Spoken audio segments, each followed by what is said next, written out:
नमस्कार।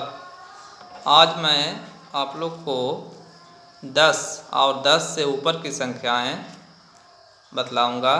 उसके लिए इन मूर्त वस्तुओं का सहारा लिया जाएगा। यह कुछ तीलियां हैं। इस बंडल में 10 तीली है। यहाँ रबड़ लगा हुआ है। यह कुल मिला के 10 तीली है।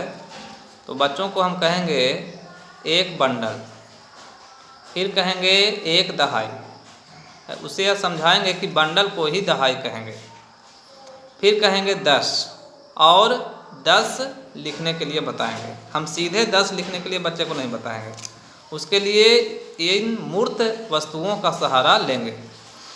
फिर हम इसमें एक तीली मिलाएंगे और कहेंगे एक बंडल और एक तीली।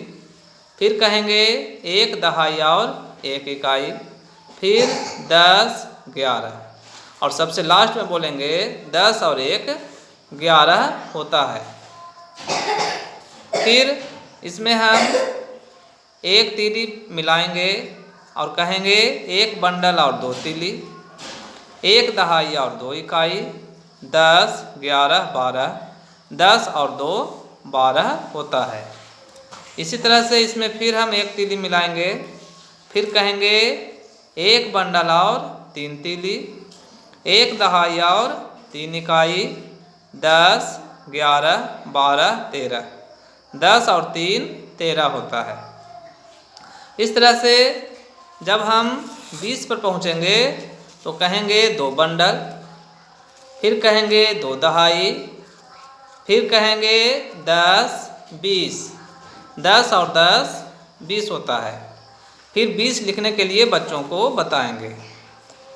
फिर इसमें हम एक तीली जब मिलाएंगे तो इसको कहेंगे 2 बंडल और 1 तीली, 2 दहाई और 1 इकाई।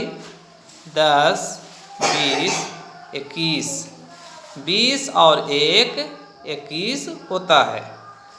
फिर उसमें हम एक तीली मिलाएंगे और कहेंगे 2 बंडल और 2 तीली, 2 दहाई और 2 इकाई।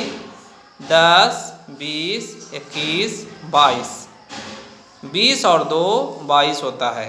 फिर बोर्ड पर 22 लिखने के लिए बच्चों को बताएंगे। इस तरह से इस गतिविधि के माध्यम से, इन मूर्त चीज़ों के माध्यम से जब बच्चों को संख्या का ज्ञान कराया जाएगा तो बच्चे आसानी से सफलतापूर्वक संख्या को सीख जाएंगे।